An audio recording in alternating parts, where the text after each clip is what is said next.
a minute to settle in the session, as you saw in the agenda. I hope you saw the agenda. We'll post the agenda in a minute as well.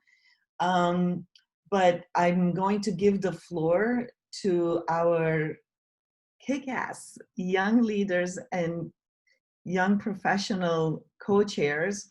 I'm so excited. That's one of the announcements that I was going to make in our business meeting, but I want to make it now because they are co-leading this meeting. I am even more excited that I think 4 out of 5 are on already. I'm hoping Dana will join us from Beirut as well. You can imagine what Dana Ash is going through in Beirut, and these are our 5 Women of Distinction awardees that we were so excited, so proud of last CSW64. And I felt so bad that they didn't get a chance to really shine on the Apollo Theater stage. So we want to start our season with giving a spotlight to them, because it was really important. The whole idea behind the 5 Women of Distinction awardees was really important to bring the global, or the local to the global, and the global to the local. So we had 1 Women of Distinction awardee representing each region. And I want to thank the co-chairs, Margarita and Mary Luke, who did an amazing job leading their volunteers to pick these 5 Women of Distinction awardees. So having said that, just a quick preview on we had a young professional group, but it evolved into what we're calling youth leaders and young professionals. And I'm even more excited to say that the co-chairs are 3 now. So we have Safira, who was there, Saida, who is now representing Man Up, and I'm so happy to have her part of our executive committee. And the 3rd co-chair is no other than our own Devin. So I'm so excited that, we have another 3rd co-chair who's going to help with all of this.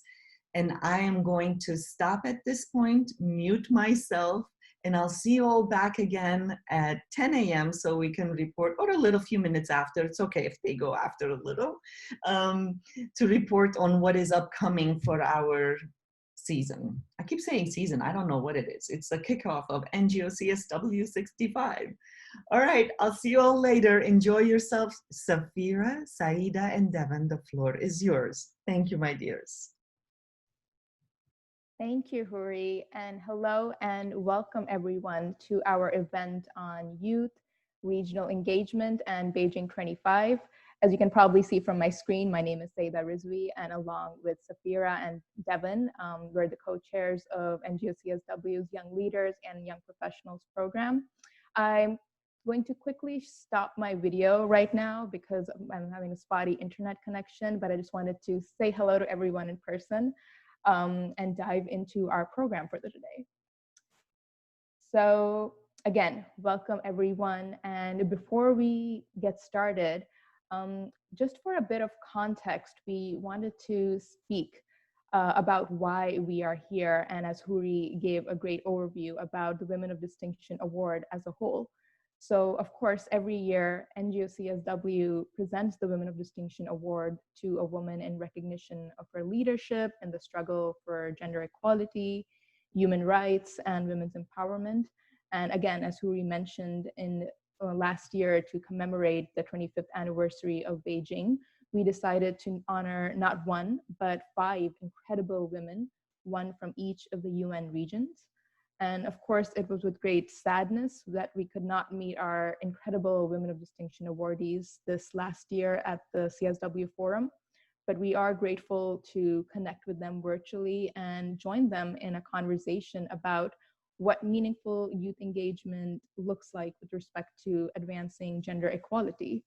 Now, of course, looking towards that meaningful youth engagement, UN Women launched the Generation Equality Campaign to mark the 25th anniversary of the Beijing Platform for Action and to look back at the past 25 years to not only evaluate progress, but as well as to look forward and determine concrete actions for gender equality. And NGO CSW, of course, as the co-convener of global civil society with respect to the Generation Equality Campaign, is really looking to bring together activists and advocates from all around the world to ensure that young people from every region, from every corner of the world, are not only given a seat at the table, but power at the table. And that the current generation of women rights activists can continue to work with the activists and visionaries who were instrumental in creating the Beijing Platform for Action more than 2 decades ago.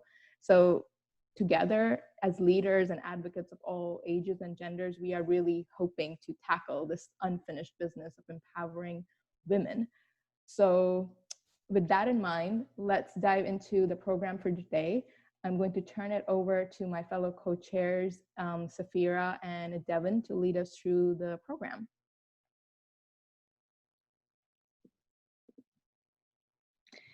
Perfect. Thank you so much, Saida. I wanted to just start by sharing a little bit more context about NGO CSW's Young Professional Program. And as both Saida and Huri mentioned, this program has been revamped. So the name has changed. It is now Youth Leaders and Young Professionals. And it's an opportunity that we're taking at this kind of particular time, at this 25th anniversary, to really strengthen our connection to young people who are doing really wonderful work at the grassroots, and to bring in a new generation of young feminists and activists into the work, both at the international level and at the regions.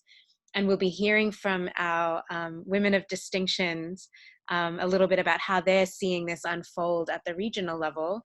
But I also just wanted to share that with the revamp of this program, so the YLYPs, which is now what it's called, is that we're trying to redesign some of our programmatic spaces. Now that we're kind of all online at the moment, we're rethinking mentorship and what that looks like. We are really wanting to map and reach out to like-minded organizations and youth-led organizations, and to create more of these spaces where others can kind of join with us and explore some of these ideas and contributions together at this particular milestone. So more about that will be shared, and you can look on the NGO CSW website for an updated version of that program. So we will turn, in terms of our overview of our agenda together today, we will have a quick poll. Devin is going to run a quick poll for us to get a sense of who's on the call, regional demographics, age demographics, kind of just to get a sense of our diversity. And then we will hear from each of our women of distinction, and we'll ask them to introduce themselves, some of the work that they're doing in the regions. And then the questions that we're wanting to explore together are really around connecting the work at the regions to the international level, exploring this unique contribution that young people can make, and how generations can work together to really strengthen the work. And then we also wanted to open up a conversation around experiences and examples of inclusive, collaborative, and cooperative actions that has propelled our work forward in light of all of the conversation that has unfolded recently around the world about this intersection of racial justice and gender equality. So hopefully we get to all of these questions, and we encourage each of you as we go through the program today to add your questions, add your comments in the chat box. Both Devin and Ivy will be collating the questions so that we can turn to our women of distinction at the end and try to have a bit of a dialogue. But we will summarize the questions from the chat and ask them to answer. So that's a little bit of an overview of the new Young Youth Leaders and Young Professionals program, and an overview of the agenda that we're going to work through together today. So I'll hand over to Devin to talk us through the poll. Hi everyone. So you should all see the poll on your screen. Can people just do a thumbs up if you see it? Cool. Okay. So then, so our first question is, what is your age group? Because this meeting is partially run by our YLYPs, we want to see, what the age group is, who's youth, who's older. The next question is, what region are you from? And then we have some fun questions. Are you an early bird or a night owl?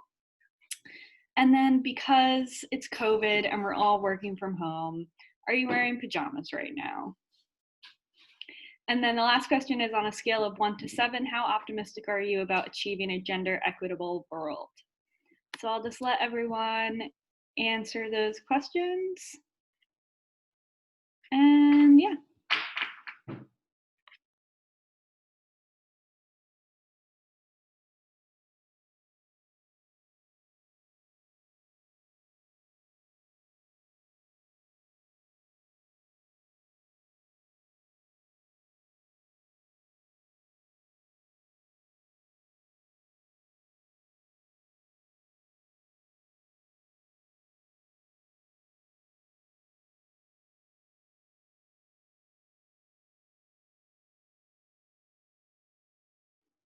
We've still got people voting. We'll give it one more minute, I guess.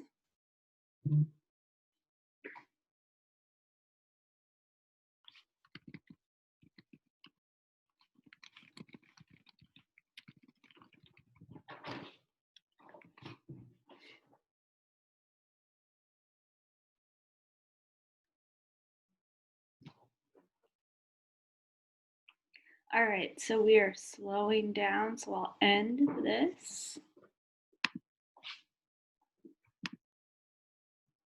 And now you should all see the results, right? Okay. So we don't have any people under 18, and we have a pretty even distribution of age. Most people are from North America, Europe, and most people are an early bird. It's good that we're having this meeting at 8:30 then. And then most people are not wearing pajamas. And on a scale of 1 to 7, most people are around 5 on how optimistic they are about achieving a gender equitable world. Great. Thank you so much, Devin. And thank you to all of you. It's fun to get a sense of who's on the call, and with some of these lighthearted questions, get to know each other a little bit better. We're going to turn over now to our women of distinction. I'm going to ask them to introduce themselves and say a little bit about their work in the regions, what they're doing with their organizations. We have a description of their biographies if you're interested in more details of their work, both on our website, and hopefully we can put a link to that in our chat. But we'll hear from them in this order. We have Pasi from the Democratic Republic of the Congo, Dwi from Indonesia, Anjum from Canada, Tarsila from Peru, and Dana from Lebanon, who hopefully will be able to join us. She's not yet on the call, but she has a lot going on right now in her region. So we'll hear from them in that order, just a quick introduction, and then we will dive into the questions and we'll hear more deeply from each of our women of distinction. So I'll hand over to Pasi. Yes. I'm sorry I can't put on my camera as the internet is not very good. Thank you for having me. It's an honor to be here in this panel. Thank you for the NGO CSW for organizing this. It's a privilege to be in this panel with my fellow women of distinction, Awardees from around the world. My name is Pasi Mubalama. I'm a Congolese women rights and pro-democracy activist based in Goma in the Democratic Republic of Congo. I'm also a change maker and the Regan Fassel Democracy Fellow alumni from the National Endowment for Democracy. I was born and raised in Goma in the Democratic Republic of Congo. As you may know, the DRC has been a war-torn country for more than 20 years, with more than, I can say, 100 armed rebel groups in the region, which are responsible of so many women's rights violations. The conflict in the region have been very hard, with more than 8 million deaths since 1996. And for me, growing up in the in this region with all the conflict around me has given me the kind of courage that no one can imagine, as I've witnessed poverty, human rights violations, rape, killing, murder, sexual violence, sexual slavery, children in the streets, and all the consequences that come with war, which has led some of my peers to lose hope. I have seen war firsthand, and my work has exposed me to the misery and the atrocity of my community, especially women and children. With EdProfen, my organization, we have been doing different projects to promote women and girls' participation, especially fighting against gender inequality in the region, where sexual and gender-based violence has been normalized and accepted by some member of this community. One of the projects we are currently doing is called Strengthening Community Mechanisms to Prevent and Respond to Sexual and Gender-Based Violence in Masisi territory in the Eastern Democratic Republic of Congo. And the project has 4 components. The first one is the female leadership component, where we are strengthening the capacity of 5 women community-based organizations on leadership, women's rights, and especially how they can be able to prevent and respond to sexual and gender-based violence in their community. We are also working on positive masculinity, as we believe that we cannot fight this alone. We have to work with men and make sure that they can understand why it's important to also prevent sexual and gender-based violence. We are providing psychological support to survivors of sexual and gender-based violence, but also a legal support, to give to survivors the opportunity to decide if yes or no they want to go to justice. Thank you.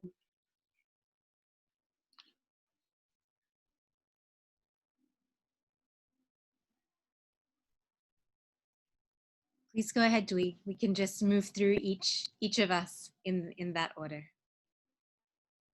Okay. Thank you. Hello, selamat malam from Indonesia, everybody. It was really an honor for me to be a part of this panel, and thank you for having me on these important events to promote gender equality. My name is Ywca. I'm a woman with disability based in Indonesia. I'm working as program officer for Indonesia for Disability Right Fund and Disability Right Advocacy Fund. Through my work, I am supporting organization of persons with disability, particularly organization of persons with disability that lead by women with disability, to advance the implementation of Convention on the Right of Persons with Disability, Sustainable Development Goal, and gender equality, and of course the Beijing platform, by providing support to increase the participation of women with disability in the decision-making process, legal reform, access to justice, and accessible services. We also work closely with the women with disability to ensure that their voice is heard within the women's rights movement in Indonesia. In 2015, the Indonesia Ministry of Women and Child Protection, working with UNFPA, conducted a nationwide survey finding that 1 in 3 Indonesian women are affected by gender-based violence in their lifetimes. So we work with organization of persons with disability to provide support for women and girls with disability survivors of gender-based violence to ensure that they can access to justice. We work closely with the organization of persons with disability to train women with disability and girls with disability to provide legal and paralegal support for women with disability survivor of gender-based violence. We also work closely with the women with disability to ensure that they are part of the decision making at the local level, particularly in development planning and budgeting, ensuring that there is a budget available for gender equality. We also work to ensure that the sexual health reproductive right program and policy is inclusive, reaching the voice and of youth and of person with disability, to ensure that they're engaged in the youth movement and have a collaboration together.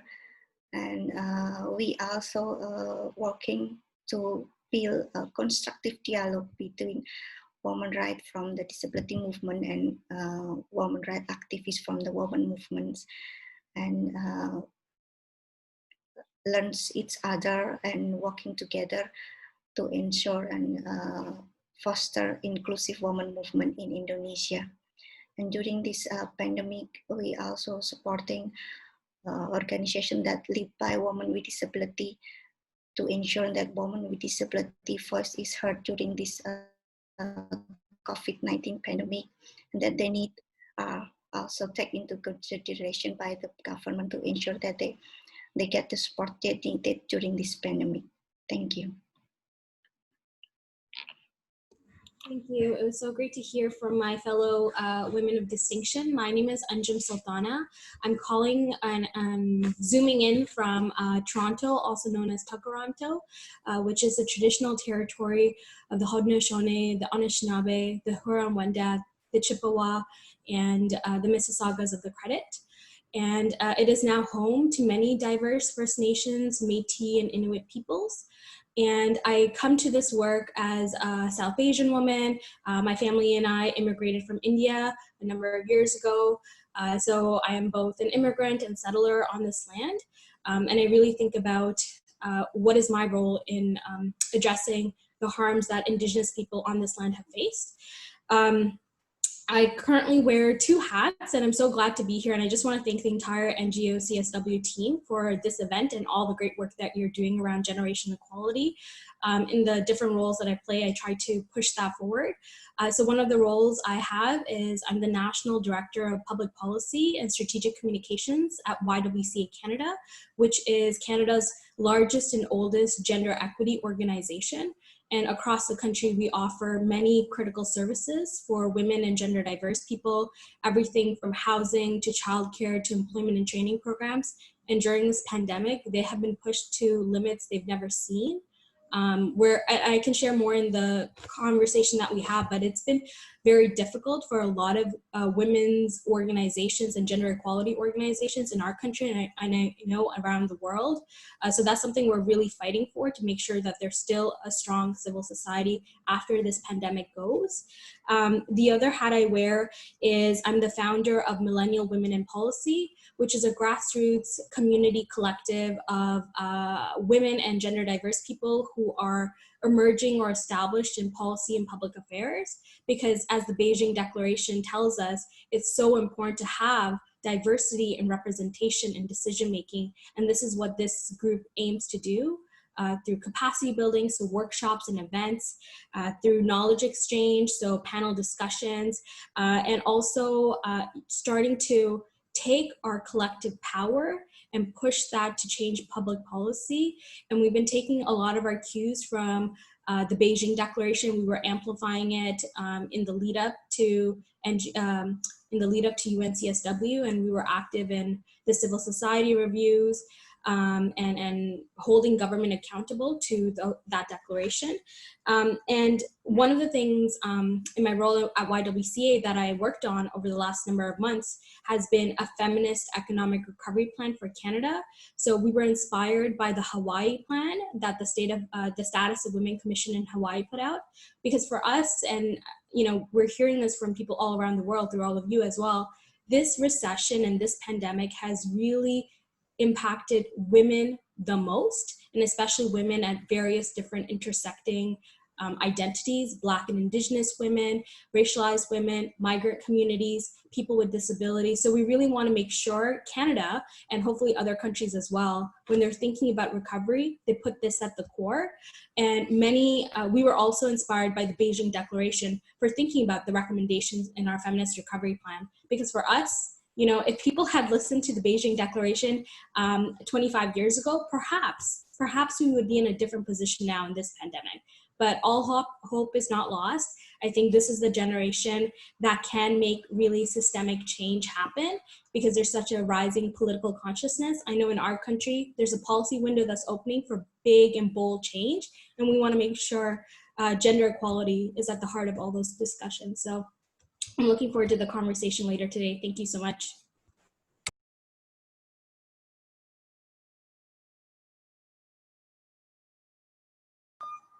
I think it's me, Tarsila. Good morning with all you, and many thanks to have this opportunity. And I am very proud because I am part of your scenario, the global scenario. And if we can see from Beijing to here, as indigenous women, we can say that we have the opportunity to build the process, learning from you, from all historical leaders. Thank you very much, feminists, strong feminists. And now, after I think 40 years, I can say that I'm very proud to say that we are articulated from local to global. In local, I'm from Chirapaj in Peru. I'm Quechua speaker, Quechua Nation from Peru. And we have a national organization. We have continental network of indigenous women of the Americas, where we are all the 3 Americas indigenous. And we have the International Forum of Indigenous Women globally with different regions, but very strong are from Africa, Asia, and Pacific, and north of Europe and Latin America. And at this point, if we talk about what we learn so much. We learn how to combine the individual rights as indigenous women and the collective rights as indigenous, specific as from culture, natural resources, rights to land, and what you know about what is happening, for example, now with climate change, and how we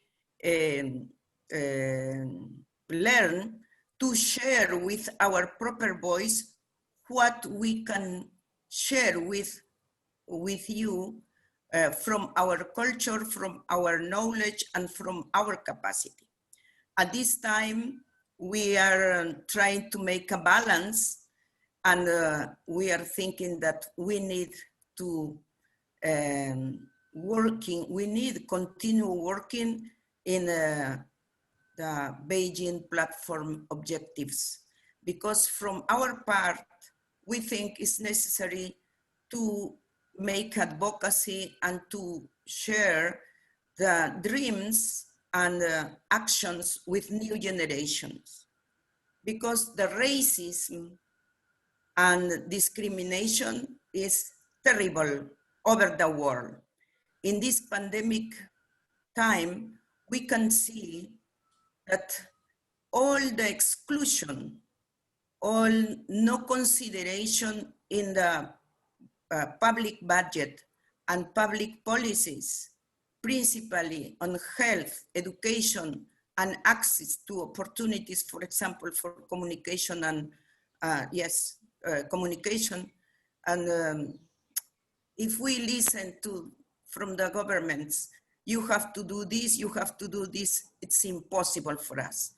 All indigenous women and indigenous peoples and young women from rural area or marginal urban area, they have to confront the different conflictive issues. For example, if we talk about decent work, how we can access to decent work if we don't have opportunity to have a very good education or opportunities to have a very good profession and to compete with others. That's why we are very happy to have the opportunity to listen each other and to be part of the global movement. After 30 years, we can say we are very proud to talk about feminisms in plural. That's the result of the process from Beijing to here or from Mexico to here, talking to from Vienna, no? That's why we think it's necessary to put on the balance the good results, but don't forget and be more visible the pendant agenda, building the respect between the differences, the diversity groups, and principally not tolerance, respect. For us is respect based on rights. As women in the diversity with different options, different, how do you say, origins, no? And different way to do the things. In our case, as indigenous women, we take more time to learn, for example, what's happening with Beijing. What happened in Beijing? What happened after 5, after 10, after 25 years? And we said, no, we have the opportunity to see, realize our dreams because the new generations are doing the best. And for us, it's a challenge. How the new indigenous young leader can combine professional and political view. That's necessary for us because we open the door, but now the challenge for them is maybe, I don't know if it's more easy, but it's a big challenge because the racism and discrimination in all parts of our life and body is still the principal barrier for everything. The patriarchy, the machismo, the violence in all kind of forms. No, that's why from indigenous women we talk about violences with S in plural, because if we talk about what we want to do with our life in our proper territory, if somebody waits something nocive in your territory, in your land, it's one kind of violence. And we don't want now that all other decide about our life, who will be our couple, or when and have or not have child. We need to decide. New generation have the opportunity, and we are pushing because we think that the new generation will, how do you say, realize our dreams from all parts of the world and different scenarios and different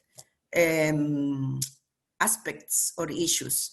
The violence is terrible in different ways to all of us. And thank you very much for this opportunity. And to be awarded is very important, to be recognized for us. It's like very, very much kisses in our body, in our spirit, in our emotion. Thank you very much. Thank you so much to all 4 of our women of distinction. It's so powerful to hear you introduce your work and what you're doing yourselves in your own words. So thank you so much. I know that wasn't the traditional way of introducing our speakers. We have one more, Dana, who isn't yet on the call, and hopefully she can join us later, but I'll just introduce her work on her behalf. So she's our 5th Woman of Distinction, and she's a cultural and social activist. She's a playwright, she's a performance poet, and founder and executive director of a nonprofit organization called Haven for Artists, which is an all-inclusive women-led arts organization dedicated to fostering a community of artists and activists in the MENA region, and using the arts to advocate for gender equality. So she's based in Beirut, Lebanon, and hopefully we can hear from her a little bit later in the event today. So now that we've heard a brief introduction from each of our women of distinction, I'd like to hand over to our NGO CSW Vice Chair to say a couple more words about the award and the support that we've received for this award of the Women of Distinction, it's such a wonderful way to recognize these outstanding contributions. I'm sure you're agreeing as you're hearing to the work that these women are describing, just to hear how we as a community have been able to support and acknowledge these efforts. So I'll hand over to Ivy to say a few quick words. And I thought Tarsala's words were a good segue to this, to really appreciate. So as you know, NGO CSW has been giving these awards every year, and this year we gave 5, and also we are in partnership with an organization called Women Have Wings, and I wanted to acknowledge that Eliza, who's one of the co-founders, is on this call today. So not that she has to say anything, but I did want to mention the support that we have received and their cheerleading, efforts really for us to keep up our work. We really appreciate it. And we hope to continue this, and we have exciting plans ahead. And we do have regional activities happening for generation equality as well. If you haven't noticed already, we had sent an announcement about it, and I believe it's on our website. But a lot of exciting things happening. And again, thank you, Women Have Wings, for your partnership. Perfect. Thank you so much, Ivy. And also thank you to Women Have Wings. It's so wonderful to hear about these partnerships and points of collaboration. So we'll turn over to our questions now.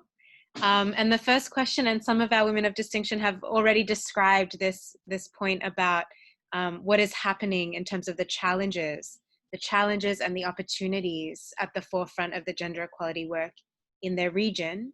And maybe they can tie that to the unique and distinct contribution that young people can bring to the global feminist movement, particularly at this milestone of the 25th anniversary of the Beijing Platform for Action.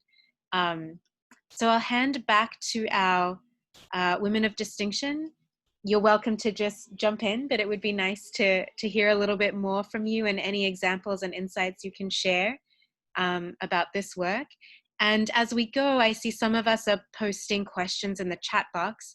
We'll summarize these questions at the end, and we'll have Devin share a summary, and then we can hear back from our women of distinction. So I'll hand back to our speakers if anyone would like to go first. Otherwise, we can go in the same order that we heard from you for. Would anyone like to volunteer to start? I don't mind starting. So I was mentioning a bit earlier about the work that we're doing around a feminist economic recovery plan, and right in the heart of the plan, we talk about what a significant year 2020 is the 25th anniversary of the Beijing Declaration and Platform for Action on Gender Equality. And it would be a shame, and we tell this to the government, that it would be a shame in this year where we should see substantial progress on gender equality, that this is the year that all of that progress could be undone, potentially, if we don't take action. So just to give you a highlight, in Canada, this past March, April, May, we saw women's labor market participation drop down to levels we haven't seen since the 1980s. So we were seeing dramatic economic losses because many of the sectors that women are most concentrated in, we don't know if those jobs are going to come back in the same way or if at all. So that is like a big, big challenge. And right now, we are seeing a lot of momentum for investments in the care economy. And so that's something that young people have been pushing for, because a lot of young people are facing the dual challenge of both dealing with childcare issues, so taking care of their children if they have children, but also older parents, right? Aging parents. So they're in that sandwich generation. So we've unfortunately seen a lot of COVID cases in long-term care homes. We're seeing challenges with back to school in September. So those are some of the things that young people have been fighting for. Another big piece of it has been also around addressing gender-based violence. So we saw and we've seen the shadow pandemic happen in every single country around the globe. But in Canada, we've seen 20 to 30% increases in rates of domestic violence. So young people have really organized around that to see not only how do we address and support survivors of gender-based violence, but how do we stop it from happening in the first place? So we are anticipating that Canada will actually finally put forward a national action plan on gender-based violence. So those are some of the things that young people are pushing for and what this moment is creating opportunities for. That's wonderful. That's such a wonderful, concrete example. Thank you so much. Pasi, would you like to offer some thoughts? Yes, of course. I would like to add something. I think in the DRC, the big challenge actually is the conflict in the region, as I've mentioned in my presentation. We currently have so many armed rebel groups which are responsible of women and children rights violations. But I think even we have all those situations on one hand, at the other hand, I can see the motivation of people, especially young people, the young generation, who I think are tired of all those kind of women rights violations we are currently registering in the Democratic Republic of Congo. And for me, it's like a new energy, seeing most of youth, especially young women involved in citizen movements, not only through, formal organization like NGOs, but through citizen movements. And this is something very new in Congo. And actually we are supporting a lot this kind of movement. And we believe that through this, women and girls can express themselves. And it's so important to support them, as I believe it's a new energy and they need our support. Despite all the challenge, we also have the custom and traditions in Congo, which are really very, very strong. And that is why we are working a lot on the positive masculinity to make sure that men and boys can also get involved in preventing violence, sexual and gender-based violence. Wonderful, thank you. Tarsila, do you have anything more to add? I know you spoke to this already in your opening remarks, but is there more that you would like to offer? Yeah, thank you. I want to share with you when we talk about intergenerational relationship and the transmission of knowledge and dreams in our actions. I think in this opportunity is very important to develop what kind of articulation we have intergenerationally. Because in many societies and scenarios, I can see that, okay, now it's like a fashion. We need to see that we are not fashion. Many cases now, young people is fashion. Everything is for young people. What happened with elders or oldest activists? And the other thing is, if we talk about the eradication of violence, we need to pay attention from girls and boys, because we need to build the new kind of, how do you say, to have attitude between us, no? I think it's necessary to see that parts, because if we develop respect, intergenerational respect between us, we can add all the experiences and knowledge and strategies.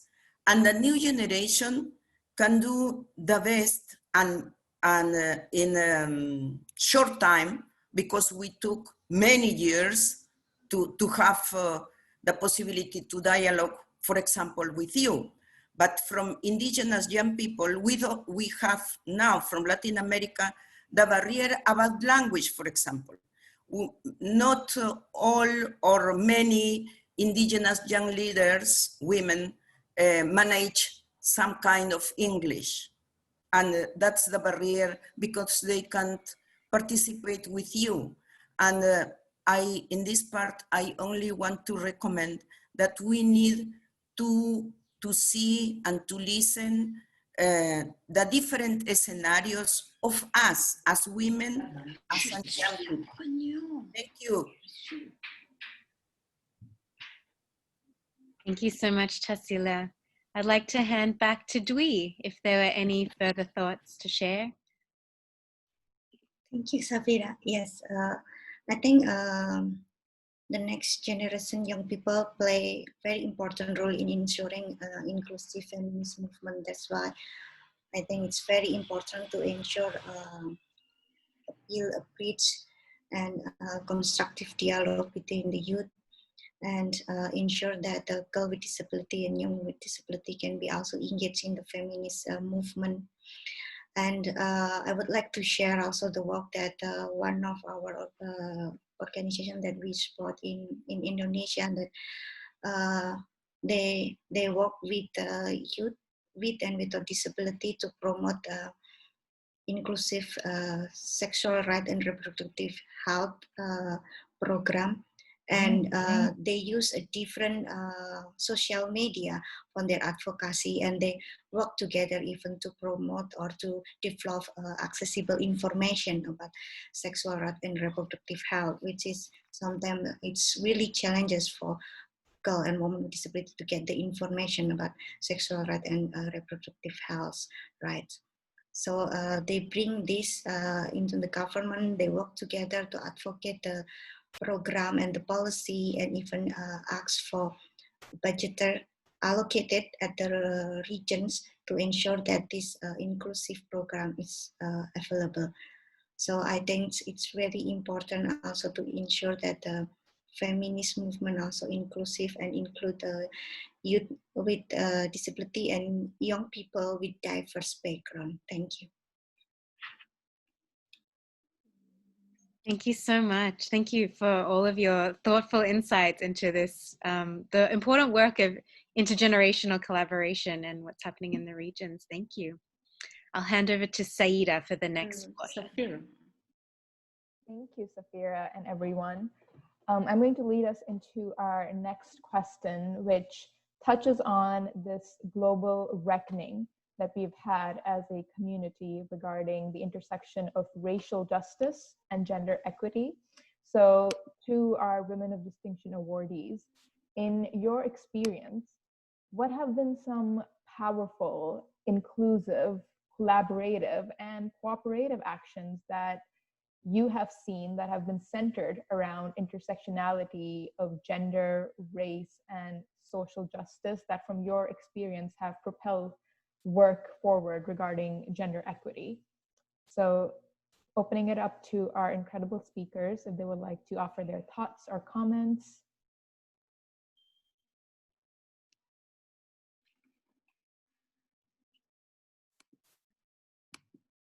Would anyone like to go first?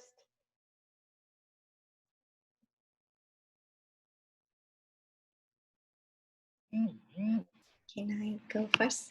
Absolutely. Yes. I think I would like to share the experience that I have when in 2018 when the women rights movement advocate for a bill on sexual violence, elimination of sexual violence bill, where in that bill there is an article mentioning that forced sterilization against women with psychosocial disability and intellectual disability, it's not a crimes. So that times there is some tension between women from the disability movement and women from the women rights movement. And then we have conduct a 3-day of constructive dialogues when we bring a woman from the disability movement and women rights activists from the women movement to share ideas, to have a common understanding and to talk about this issue together and learn from each other in how that they can work together to ensure gender equality in Indonesia. And it was really a strong dialogue between these two movements, and it's bring the movement also agree to work together and remove this article and ensure that all the voice of women and girls are included in this bill, and now they work together to advocate for the pass of this bill together. Not only that, now they're working together also to ensure that the judicial system in Indonesia also inclusive for all women. So that's something that I would like to share. So solidarity among women, it's very important for us to move together to ensure gender equality. Thank you. Thank you, Jay, for emphasizing that intersectional solidarity that we need. And would any of our other women of distinction like to speak next? Pasi, I see that you're unmuted. Would you like to go next? Yes, please. I think what I want to say is about what Tarsila said a few minutes ago about the old generation and the young generation. I think it's so important to have that intergenerational dialogue. Because in Congo, we have seen at one time that there was a kind of conflict between the elders generation and the young generation. And I think that is a few years ago, but now we can see that there is a big complementarity about what the old generation have been doing, because what we are doing actually as the young generation is what the old generation have been inspired us for so many years. So it's like we are still working together. And for me, the new generation is bringing like the new energy, like using of social media, and we know how this is very, very strong. And on social media, we can see how young girls, the young generation is trying to use this to make sure that women's voice can be heard, and also bring on the table different questions related to women and peace, security. So for me, it's the international intergenerational dialogue is so important. Thank you, Pasi, for highlighting that intergenerational dialogue and the importance of it moving forward. And Tarsila, I see that you're unmuted, so we can move on to you next. Me? Okay. I think this intergenerational dialogue is a challenge for both, for young people and for us too, because many of us think that we will lose our position. And that's why it's necessary to develop the concept. What's the meaning of that? We need to share processes, experiences, and strategies, because the life show us that our reivindication is not possible to obtain in short time. How many generations until now? That's necessary to understand only. And I think it's necessary to invest from girls, from boys, from local to global.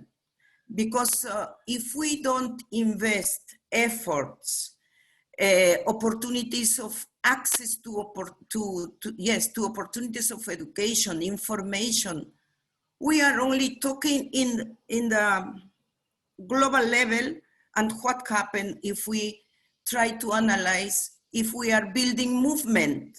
We need to build a movement from grassroots to up, and all of us walking to the same in our diversity. Because for us, this process, the context of Beijing, it's very important because at first we had problem when we talk about collective rights. Now, in scenarios discussing climate change and gender issues, we can say with appropriate, what's the meaning of collective right if we talk about climate change impact?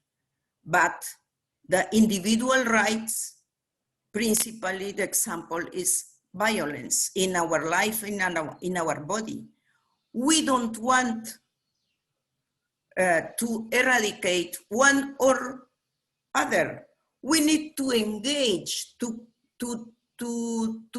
understand the complementarity of both, because until now we think it's necessary to understand what's the meaning of collective rights for the diversity of women, no?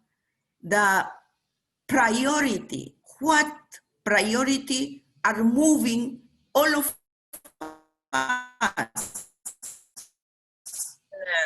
I'm very proud of the community of women, that genetic mutilation, for example, that was the global point. All women are together for that. That's a very good example. So if I can share and just echo, absolutely agree with all my fellow panelists about the importance of intergenerational dialogue. I think that's something, there are challenges on both ends. In one of the groups that I'm part of, Millennial Women in Policy, that's something we're actively working towards, that intergenerational dialogue. It says millennial in the group, but for us, that is in some ways just a name. It's about that mindset. And for us, a big piece of work that we will be doing in 2021 is how do we do reciprocal mentorship? So not just mentorship where the older generation shares their knowledge with the younger generation, but it goes in both directions, because I think diverse generations can learn so much from each other, especially around how to strategize, what types of tactics to use. How did we, surpass some of the challenges of the past? Because this pandemic is really, if we all don't have all hands on deck, can reverse all of the incredible work that generations before us did. So that's something really we are making a priority. I think something else, speaking to the racial reckoning that we're in, I think this is something, this generation and this kind of thrust we have around intersectional feminism. We cannot talk about women and gender diverse people in a one-size-fits-all approach.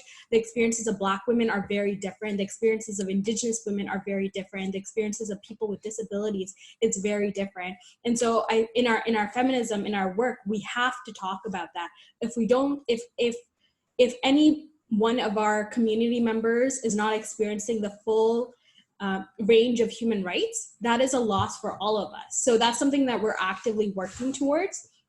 In Canada, there have been a lot of calls around the defunding of police, around abolition of, systems of oppression, the carceral state that has, in many ways impacted Black and Indigenous communities more because of the systemic racism. We've seen, for example, in Canada, unfortunately, over the last number of months, an increase of something called wellness checks. So sometimes the police goes to someone that has a mental health crisis, but at the end of that situation, someone has died, someone has been murdered. So that is something where, we're starting to think about, is this the economy we want? Like, what types of things are we investing in? Perhaps we need to reinvest in mental health, right? Mental health services that actually work for communities, childcare, elder care.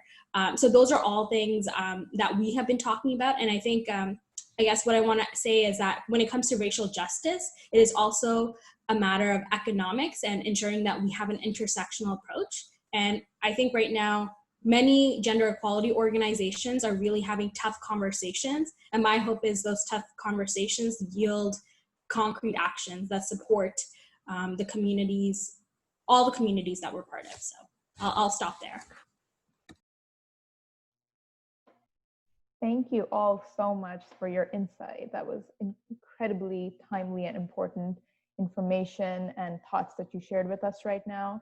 And that those have sparked some really important questions that have been coming in the chat. And I believe Devin has been monitoring all those questions coming in. So I'm going to turn it over to Devin to hopefully summarize some of these questions and pose them towards our speakers. So Devin, over to you. Hi, everyone. So we got a bunch of really good questions. The first question can be to anyone. What are 2 things are you most proud of in your incredible work?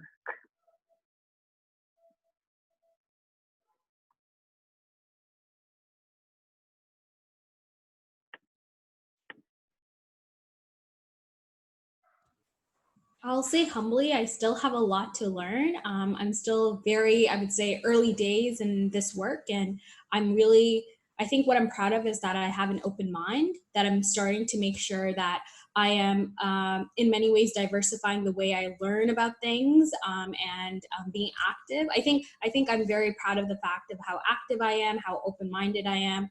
And I will say over the last number of months, I've been very proud of the work we've been doing around a feminist economic recovery plan. It's something that has opened a lot of doors. Just yesterday, we were briefing the city of Vancouver. We were, before that, briefing the city of Toronto, saying like, where is your feminist action plan for this post-COVID period? So it's been really great to see that there's this opening even in elected officials to talk about feminism, to not shy away from it. So I'm glad I was able to contribute in some small way to those types of conversations in Canada.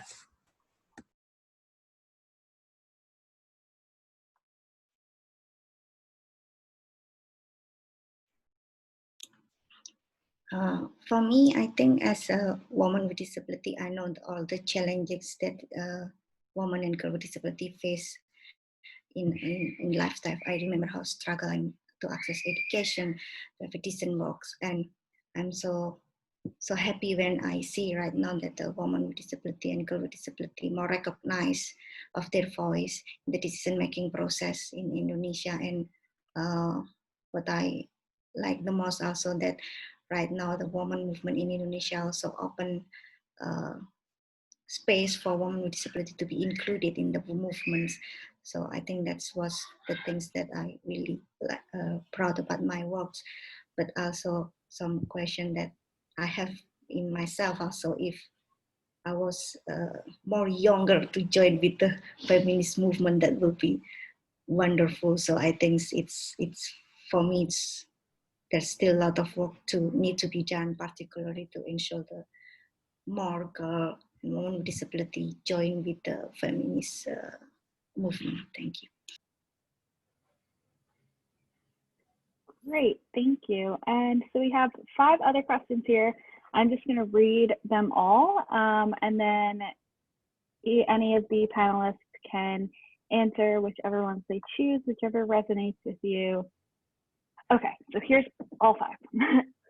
So the first one is, please share with us, why do you do this work? What experience in your life influenced you and the work you do today? The second is there any discussion of the social protection of widows, particularly young widows and widows caused by conflict and COVID-19? The third is, social media has been a tool that has built consensus and movement, yet also has been used to polarize and to push back on gender issues. How can we draw most effectively on social media in the regions? Does everyone have access to these platforms? How are young people engaging thoughtfully online to be inclusive of people of all ages and backgrounds? The fourth is, how can we develop gender equality in different community levels? How do we create more opportunities for women and girls to be involved in this fight for gender equality in inner cities or low-income neighborhoods? where these opportunities to join organizations or grassroots may not be present. And then the last one is, what has been your experience in an educational process that builds capacity in people to advocate for women's rights? How have you been able to share learning, strategy, insight with others, and where have you gained your ideas and insights from? And again, anyone can answer, whichever one speaks to you.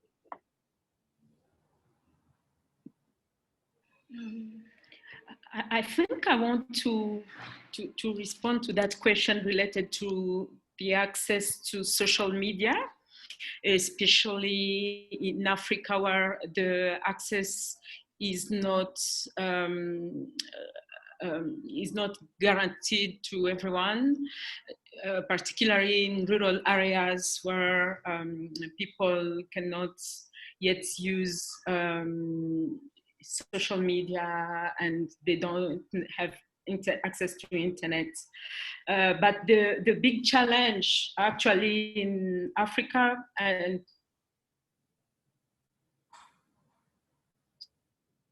specifically in Congo is that it can be normal for the government to shut down the internet when young activists use, because the young activists use social media to spread the message and to call for action. And I think it's a very important tool for the government to make sure that activists cannot cannot act. And that is a very big challenge actually we are facing in, but we have to train more activists on how, they can also protect themselves using social media for those who have access to internet. Thank you.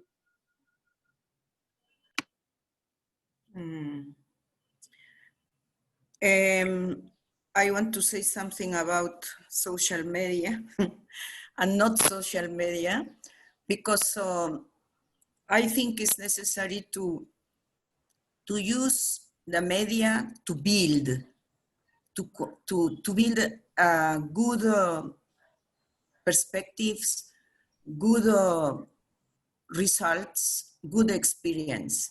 But many times, the social media is used in bad way. That's why we think it's necessary to have the opportunity to training, to analyze how we can use positively these new instruments and these new opportunities now. Because we see that in social media, in many cases, for our part, is the massive invasion of consumism, for example. That the challenge, nothing is very good or perfect. In our case, we are struggling until now how the social media now and media and TV use us in negative, the negative imaging, because they use us with a prejudice and a stereotypied imagine as indigenous women. That's why until now we are analyzing what we can do, how we can learn from good experiences. And the challenge for us until now is how to transit to be subject of rights and not object of assistance, program of assistance. And it's necessary to be very clear about how we can empower on rights. And for us, it's necessary to combine education, information, to have rights, to defend rights, and the economic aspect. because the economy gives you the possibility to be free to decide what you want to do. I think we have many challenges, but the other thing is I don't agree to have only the alternative media, alternative place, because many times as indigenous women or as women, we are talking between us. And what happened with policy decision, okay, who decide about our issues? We need to develop a new strategy to be listened, not only between us, because maybe all of us very convinced that what we need to do, but we are not isolated. We need to, as movement, to be more strong and with more capacity to develop our dreams. Yeah, I just like to echo Pasi and Tarsila, like the importance of media advocacy and getting our message out there for the broader public. I just want to give a shout out to Women with Wings. Thank you so much for your donation. That's actually helping towards some of the media advocacy training boot camps that we're hoping to do in early 2021 to empower leaders who are fighting for generation equality to get out in the media and change the discourse and change the hearts and minds of the larger public, especially men, women, gender diverse people, everyone, but especially people who are not already on our side or they don't already know this stuff. We need to reach the masses. So media is one of those crucial elements. I also just wanted to talk about how do we keep, you know, more of us are spending time online because of COVID-19. We need to stay safe. And in some ways it's great. Like I'm looking at the screen here and there's people from all around the world. I don't know if I would have had the opportunity to meet you all if we didn't connect virtually. But, you know, we know there's challenges. We know not everyone has access to safe and secure and affordable internet access. You know, we've talked about this already in this call. In Canada, we know in urban centers, there is internet access, but it drops to less than 50% in rural communities. Canada is very large. We have many time zones. So one of the positive things of this crisis has been now we actually talk to people on the other side of the country. Before you would only really stick to maybe your time zone, but now people are talking across the country on a more regular basis. And we actually hosted a Millennial Women in Policy Town Hall. And I remember someone from Halifax, so they're on the east side of Canada, they were saying that, you know, people from Toronto, people from Ontario, the province I'm in, there's not enough dialogue happening. So my hope is that with this crisis, there's new opportunities, but we have to also make these spaces safe. I've hosted events, you know, about gender equality, about gender equity, and it was Zoom bombed. People actually came and actually essentially just said all of these oppressive and horrible things. And so that's something we need to, you know, sometimes it's like, oh, well, you know, that's the price you pay for being on the internet. And the answer should be no, that's not okay. That needs to be prosecuted, or there needs to be some consequences or something to stop that. And governments need to step up, because what they're doing is they're targeting activists. They're targeting women who dare to speak up. You know, after that crisis, after that situation, that Zoom bombing, we were like, of course, sad and disheartened, but we didn't let that stop us because we knew what they were trying to do. They were trying to silence us. So we need to make sure that doesn't silence us, because if we stay silent, then that's when the human rights violations happen. So I wanted to mention that, and I know we're towards the end, so the last thing I'll mention is the importance of disaggregated data. So we've been fighting our government that you need to collect data that's you know, gendered focused, but you need to also look at race-based data. You need to also look at data for people with disabilities, people who are migrants, because we need to understand what's happening. If we don't understand what's happening, then we can't take action. So that's something we've been fighting for, and I think right now, the racial reckoning that's happening in all countries around the world is making countries think differently about where they put their money and how they track their impact. So our hope is that that disaggregated data will be a tool for positive good work. So I'll end there, but thank you so much to the organizers. This has been fantastic, and I look forward to continuing the dialogue.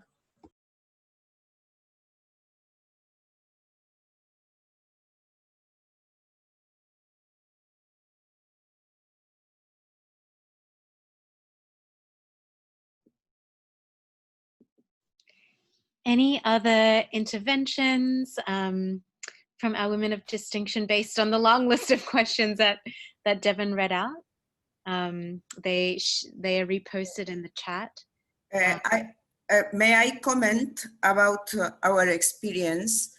We are using the film, or how do you say, audiovisual, in the communities with young people, and they learn how to use the film and choose the team, and they make all the production, taking, for example, the violence with girls.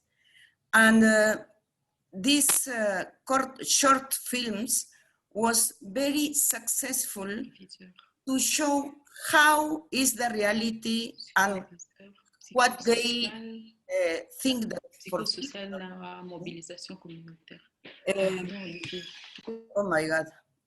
In this case, we see that it's very important to give opportunity to training and to use new technology by themselves, but going together to use in better way. I want to share with you, for example, some short films participated in festivals in Canada, in the Festival of Indigenous Films. That's very, very effective because we still are oral and visual, no? With that I want to share with you, and we try to use that kind of technology, no? Because far in the communities, no internet, no, it's not real that we can do many things. Maybe in the cities, maybe with young people with access to technology and to university or other scenarios. But we need to think in all the diversity. Thank you. I think this is Pasi. I think I would like to add something about positive masculinity. As I think most of the time we want to take this fight for gender equality as something only for women and girls, of course. But I think we cannot end this if we are not working with men. For me, men are not our enemies. We have to work together. We must work together. And yeah, I think working on positive masculinity will help a lot to change the narrative by having not only boys growing up, you know, with a good education that they need to respect women's rights. And, you know, as someone have asked the question about the education, we need to have this, you know, as a basic education for all of us to make sure that we can fight all those customs and traditions which remain really very strong and challenging for us as activists for gender equality.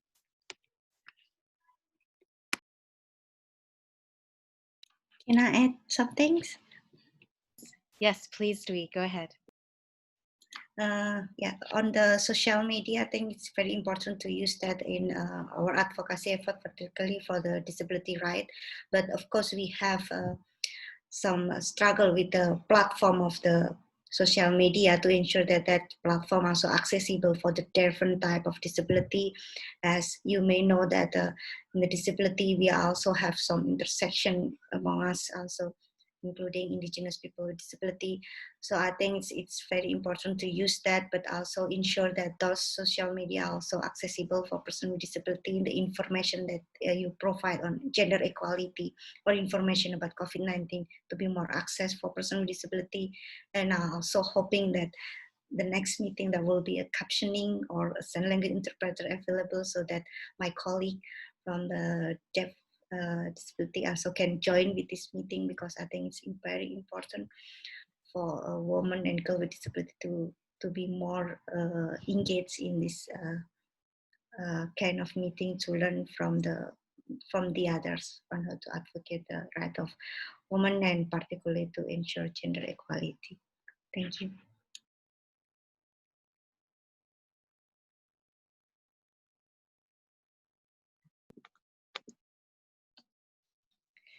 Wonderful. Thank you so much.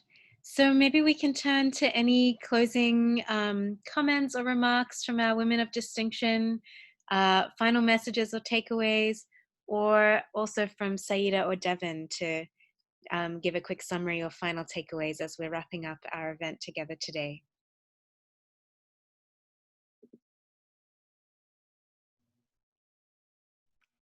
I would just like to open and keep the floor open for our incredible Women of Distinction awardees.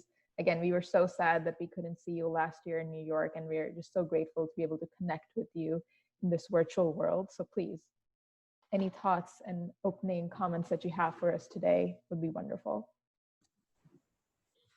Okay, maybe I'll say one thing. So one of the pieces of the Beijing Declaration was women and the economy. And the thing is, this is the case in Canada, but globally as well. People are calling this a she session, i.e. the fact that the economic burdens have been felt most by women, two-spirit, and gender diverse people. So we actually need to address this recession in a different way, because past recessions primarily impacted men, but because this recession is primarily impacting women, we need a different playbook. And I think that's what we need to urge all of our governments to talk about, talk to gender experts like all of us, because we have never seen like this in the history of at least Canada, and I know in many parts of the world. So I'd say that's what we're focusing on around the economic justice and how do we build back better so that jobs are decent, that we have paid sick leave, that we have all of the conditions in our work life that actually empower and advance women and girls. So just want to say, like, really inspired to be in this fantastic group. It seems like we're working on similar things in different parts of the world. And if people are interested in that type of work, please do reach out. And I'm really, really grateful to be among you all today and look forward to working with you.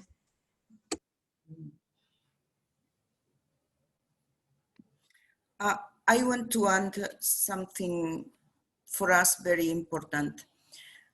I think we need to make advocacy with in public education, because if we don't teaching from child the respect to each other, is very difficult to talk when they are adults.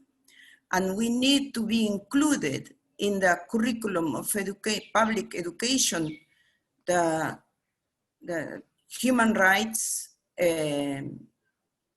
as a principal issue, gender equality, and try to build a new kind of relationship between us, between the differences.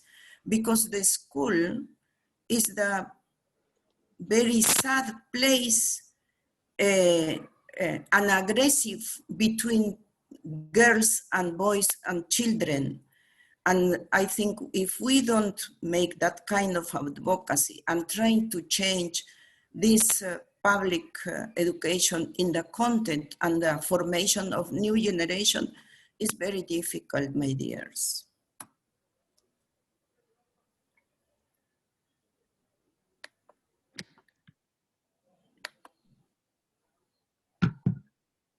Yeah, I think we are all concerned by this gender equality issue.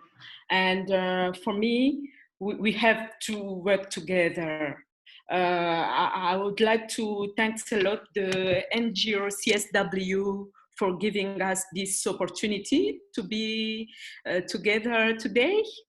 And I would like to emphasize on the UN resolution, especially which supports women and girls' political participation and participation in the peace process. I think we need to do more advocacy and work together, because I believe that when we are working together, that is when we will be able to change the situation of women and girls around the world. So thank you again for all the women of distinction, my women of distinction fellows, and it's an honor to see all the work you are doing in your country and in your continent, and I hope we will stay together trying to change the situation of women and girls around the world.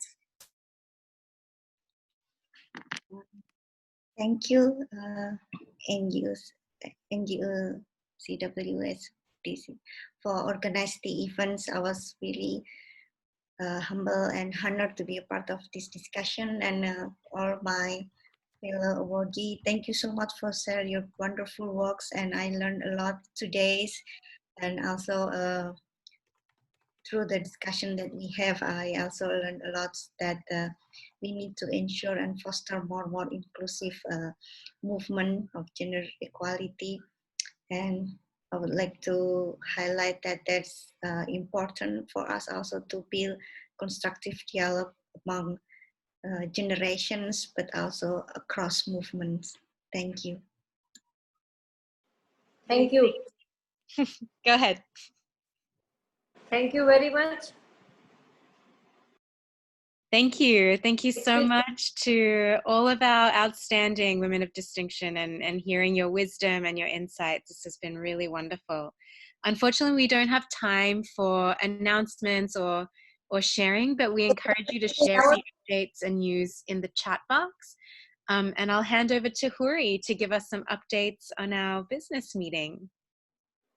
Well, thank you so much, everyone. I see Fred and Priya hands raised. I'm going to give you each 10 seconds if you can, because I hate to quiet people down if they have their hands up.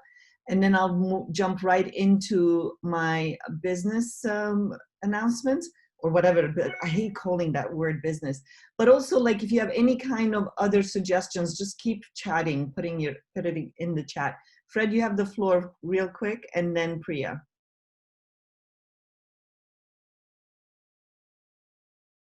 All right, Fred's not there. Priya? Yeah. Good morning, everybody. I'm very happy. This is 10 seconds, please, really quick, really quick. My question is basically what we are doing, our achievement is hurting by the religious law. So we need to find a strategy how we can work with them. All achievement, yeah. Okay, comments like that you can put in the chat, please. Thank you. Fred, do you have something to contribute real quick? Okay. Yeah, thank you to the panelists, and we really, at Man Up, we have the majority women, and we have the fortune to have young men, which there are a lot that want to be activated around the world and become allies and champions in creating inclusion, equality, and opportunity for all. And I think we have a really great opportunity with the ILO 190 that we're working on to stop sexual harassment and violence in the work. I think we can recover strong if we lay down this convention and start making local laws, but we really need the next step, advocacy and push from people on the ground to support the convention and then turn that into laws and cultural norms. So thank you. Thank you, Fred. Actually, that's a perfect segue for what I really want to talk about in our freaking business section. I mean, I really want to change that word, by the way. Just like we changed young professionals to youth leaders and young professionals, I want to come up with another word, because this is not business, this is life, this is passion for all of us, what we do. But NGO CSW, as you all know, is a coalition of global civil society organizations. Our mandate is to bring your voices, women, girls, men, boys, allies, to advocacy at the United Nations. So one of the things I wanted to say is that what I'm excited about for this upcoming year is that COVID again is giving us an opportunity to do things differently. And that's what excites me, right? Whenever there's an opportunity to kind of tweak things, to change things and do things differently, I'm like, okay, how can we improve on what we're doing? So the first thing I want to announce, which is huge, and I know most of you have heard this already, is that we did not wait to see if UN is going to have an in-person CSW, and that could change still, right? It could stay virtual, because right now UN is still virtual. It could go in person, and it could go back to being virtual. All depends on what this pandemic is going to do in this world. So knowing that uncertainty, we decided to be very certain in how we wanted to proceed. And we've made the announcement that we are going 100% virtual for CSW65. What does that mean? What that means is that we've already over the summer have done some research, and we're working with our partners and IT experts to see what kind of platform we can create that we can really almost duplicate the feeling of that CSW gathering, because we know how much we love it. I mean, as you all know, last year we had about 20,000 people globally signed up to come to New York City. We had 550 parallel events. We had 5 Women of Distinction awardees. It was like one of those big years, right? So how do we create something online where we're all little screens like this and feel like we're connected and we're making a difference? So I'm very excited that I think it is possible, okay? So I can tell you that we're about almost ready to start creating the platform, and the platform will be launched before CSW65. What I want to create on that platform is an opportunity for all of us to gather and learn from each other and start the advocacy early. Just as you all know,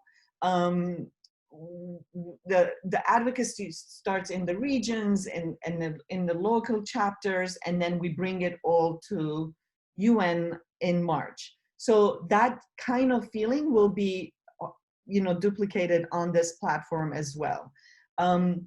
But because the sky's the limit when you don't personally have to be together, you don't have to fly, you don't have to really raise funds to come to a hotel and all of that, it kind of is going to even out the playing field in some ways, right? So that gives us an opportunity to really bring new voices on this work.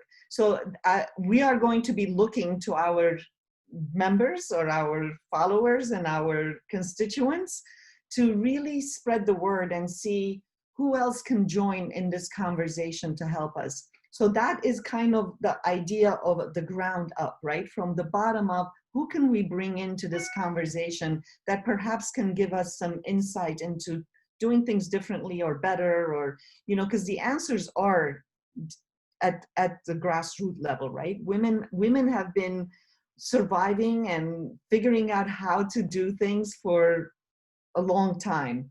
But at the same time, on the higher level, I'm looking to see how we can break silos with organizations. And that's what I said. I was really excited that Fred mentioned ILO.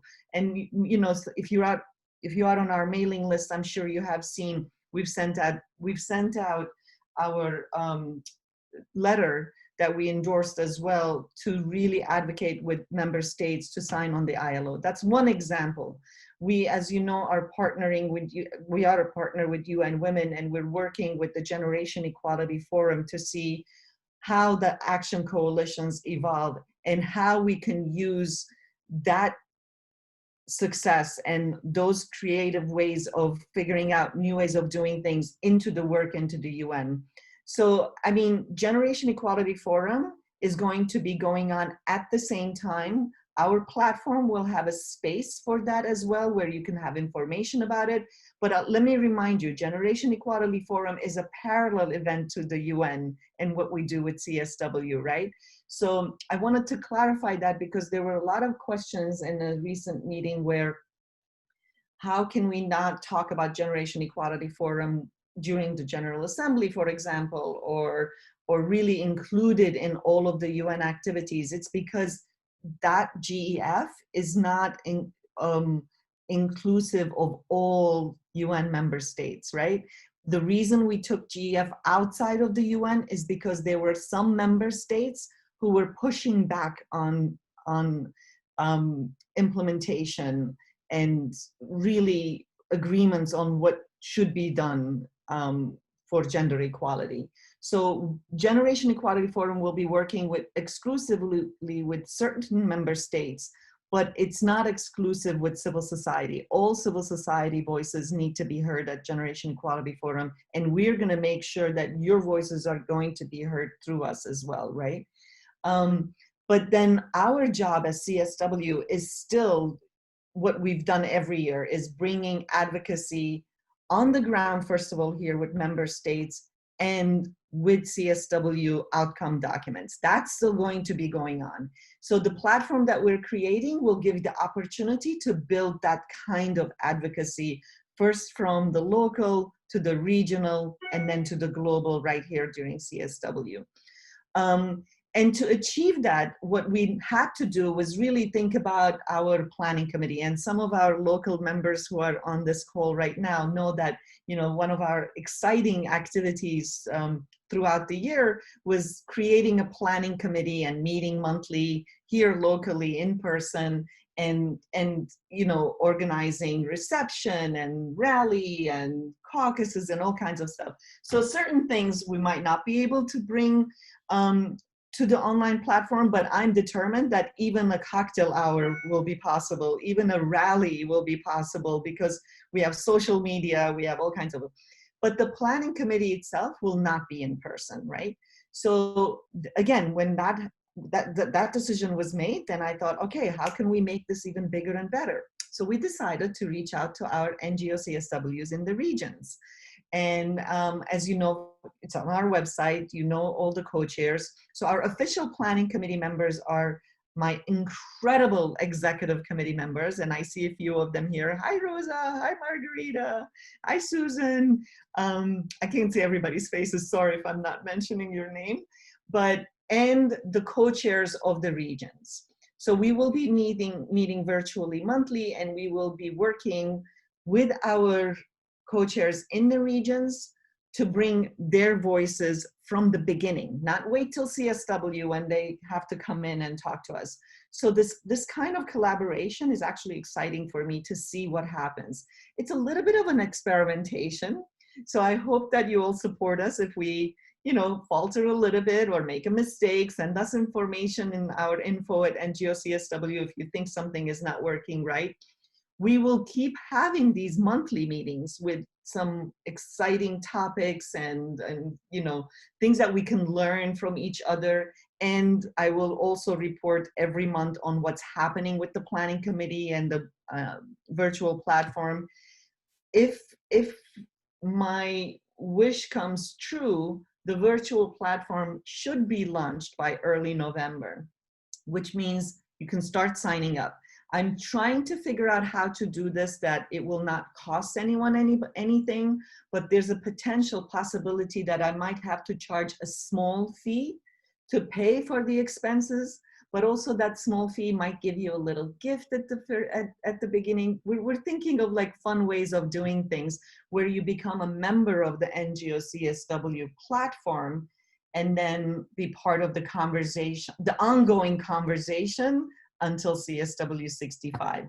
The parallel events will still be happening. We will have a certain way of approaching that. I'm hoping that it will not be 1,000 parallel events, right? Because that's one of the things that will be difficult for all of us. So perhaps we'll create it in a way that, let's say, if somebody wants to do a parallel event on the ILO convention, let's say, then maybe you can find each other and partner with 2-3 different organizations. Instead of having 4 ILO convention parallel events, you can do it together and make it stronger and have more people attend and learn from each other. The same with climate or whatever. And the final thing I'm going to say, and then I'm going to open it up, and then you can start raising your hands, and I'll see if there's any questions and comments. And please, please keep it short so that I can, and make it relevant, right? Because if you want to promote something that your organization is doing, put it in the chat room. Everybody will see it. But if you have a concrete suggestion and dialogue around this topic, then let's have a dialogue and raise your hand and I'll speak to you. But the final thing I want to say, which I'm really excited about, and it's kind of inspired, the inspiration came from Lopa at UN Women when she said, I want shared leadership, I want civil society driven events. That was her dream for Generation Equality Forum. But I thought that was really important because we as NGO CSW are civil society driven. Like there's nothing else I can say about it. We're all about civil society, right? But the shared leadership piece is very important to me. And I'm really approaching everything that we're planning with that concept in mind. And I really would like to encourage everybody to think of it that way. You know, breaking silos, every topic is important, every advocacy, you know, like you could see from our 5 Women of Distinction awardees, the disability, the LGBTQI right, the indigenous right, all of that is important, but also consider how that means to the other constituents, right? So the breaking silos, working together, and also shared leadership in generationally as well. I mean, it gives me so much pleasure to have Devon be a co-chair of our youth leader, young professionals, right? And if you know, Devon started with us as an intern 2 years ago. She's our office manager, and now she's a co-chair. And to me, that's really important that she feels comfortable, she accepts, and she wants. And going forward in everything else that we're programming or scheduling, I'm approaching it from that point of view, just so that you know that. So it's generational shared leadership, it's class shared leadership, it's race shared leadership, and I think I'm hoping that it will work out, and I'm looking to you for your support and your continued engagement with us so that we can make this a truly special year, despite COVID, to have success like we've never seen before. I think I mentioned everything that I had in mind because I get really excited and I bring in other issues while I'm talking. But if there's anybody who has a comment as far as, are you concerned about a virtual platform? Are you, or if you've had experience with virtual platforms, you can also send us obviously information both in the chat here and in the email. Otherwise, we can also just open our mics and just talk. I know that sounds crazy. We can't do that with 100 people, but anybody wants to jump in and add anything to what I said, we'll take a little moment to reflect. Hudi, did you mention like when this platform would open possibly? Maybe you said it and I... No, it's okay. Yes, okay. Please come in. Yeah, actually, I'm hoping by early November. I mean, we are in the process of signing all contracts and figuring out what it will be like. And yes, by late October, early November, we can start sending the link for people to start signing up and then describing what it is like and how your engagement will happen. Carlos, I see a hand. Would you like to put your camera on so we can see you, and love to hear what you have to say. Carlos, you have the floor. Hi. Can you hear me? Yes. Wait, I don't know if you can. Now, you can hear me and see yes. me. Hi.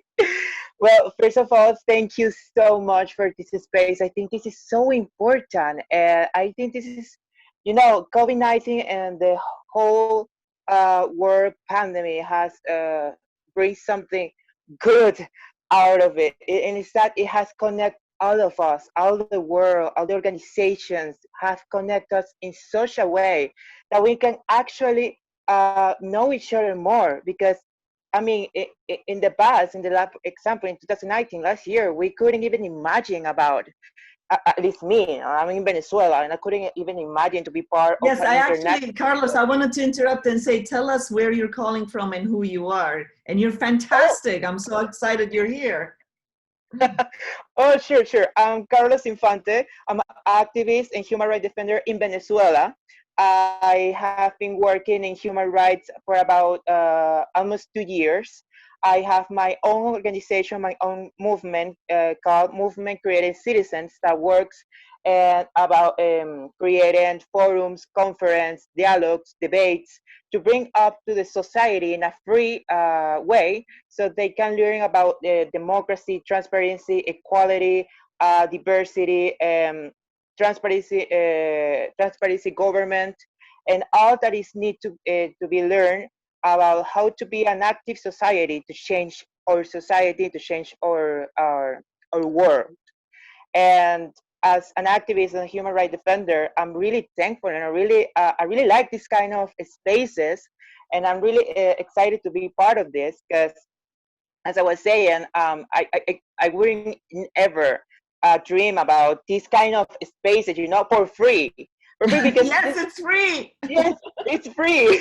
That's one of the important issues because most of these important platforms or these important events or meetings they have a cost. They cost money, and that's money that most of us don't have to spend on this kind of event. We want, of course, we all want to have that kind of money to spend in this kind of maybe because it's really important. But some of us we don't have. So the fact that you can build this kind of platform to where we can meet international activists from all around the world, it's just amazing. And I really, really, really recommend you to keep going on this amazing work, to keep creating this thank you, platform. Carlos. Thank you. Sure. Yes, thank you so much. And I'm so grateful that you spoke up. And I really want to encourage you to join our youth leaders, young professionals. Send us an email. I want to learn more about your organization. So just send it. We'll know because Devin is on the phone, on the call right now in the meeting, so she'll remember your name. Send us an email and we'll add you to our young professional group. And I think you have a lot to offer, and I wish you so much luck because you sure need it. Venezuela, I can only imagine the kind of work that you're doing, and there's a lot we can learn from you. But I don't want to have a huge discussion right now. Let's have a side discussion. Thank you for speaking up and introducing yourself. I see Nalima has raised her hand. I hope I said your name right. Thanks, Carlos. Bye. Talk to you soon. Thank you. Nalima. Yes. Did I say that right? Yes. Thank you so much. I'm from Nepal. I'm the young representative of Business and Professional Women International. And one of the things that during this COVID I have figured out is being a part of international organization where we have clubs in more than 100 countries. We used to meet like once in a year for regional conference or for the congresses. So there was not much of, interaction. And what I've seen is I've been to CSW a lot of times, like 4 times in a row. And what I've seen is the participation of men is pretty low there. And when it comes to high-level political forum, women are missing there. Yeah. And this virtual world has made, the women to speak up more in this last few months. Even in BPW International, we have been conducting intergenerational dialogue for last 1 year. The thing is that we have this unconscious bias about, within the generation of women, thinking that the young ones are too immature, and the senior, they think that they know so much that they don't want to hear. Like we have heard that before. So having this intergenerational dialogue has brought a way in which the young people have understood how we can amplify, the advocacy process, how they have done in the past and how we can do it in future. So I think having CSW virtually can benefit for a lot of young members because we can't afford to travel. A lot of them, they don't. And right now, I have seen that within our organization, a lot of young members, they have started their advocacy campaigns like change makers. And there are lots of young members who are coming up because they are part of intergenerational dialogue and they know how hard the women in the past has worked and how we need to speed up this process. So I think even in the CSW, you will have a young forum, and I hope that you will open up even for men as well, so that it's not just us within the women's circle talking about our rights. They need to understand what we are fighting for as well. So with this, I would like to thank you for giving me this opportunity. Thank you. Absolutely. You hit the nail perfectly. And that's what we're hoping to create. And again, that's why I said we're going to need everyone's help once the platform is launched. If we're doing something that is not welcoming, right? It's going to be really, really important that everyone feels safe and welcomed in this space. And we'll see. Again, it's hard for me to kind of explain what it looks like because we haven't created it yet. We're about to. But thank you for that intervention. That was really important and right up to speed. Koroma, you have the floor.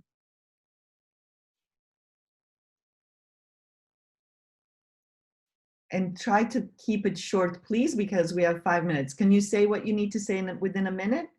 Unmute yourself, Koroma. Or maybe we need to unmute you.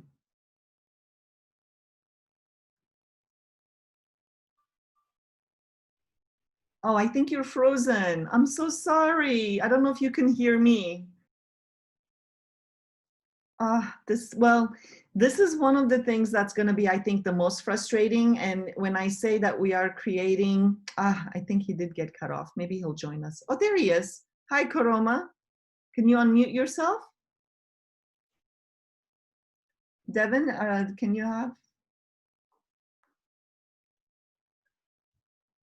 Koroma? We can't hear you.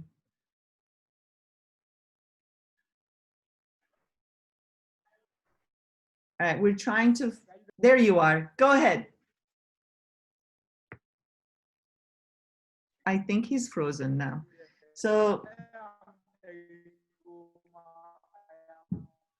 okay, Koroma, I am so sorry. The connection is really bad. If you can type in what you need to say, it will be so helpful.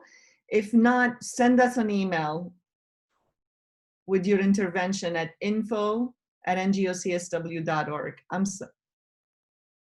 Last try? No, okay. So with 3 minutes left, I just want to thank you all again. And I look forward actually to our next month's meeting because I think I kind of missed this monthly check-in with all of you to see how everyone else is doing. And hopefully by next month's meeting, I will have more information on the platform. But as we say goodbye, if you can type in how you're feeling, how is this work affecting your life or your life is affecting this work, it would be really wonderful to hear about that. Because one of the things that I'm so grateful for my team, and I want to thank my team actually while I'm at it. I want to thank my co-chair Ivy, my support. I want to thank the 3 co-chairs of the Young Leaders, Young Professionals, Safira, Saida, and Devin, for jumping in and taking care of this meeting so beautifully. I want to thank the speakers. Tarsila, thank you so much for always being there for us and always doing what you're doing. And Dewey, well, hold on a minute. I'm just blanking out right now. Pasi, and this is what happens in my brain, right? Sanjay. So thank you for the speakers. And Anju. Anju, thank you. I wanted to really, and Susan, thank you, our past chair, for being here. Thanks, Susan. And my whole executive committee, obviously.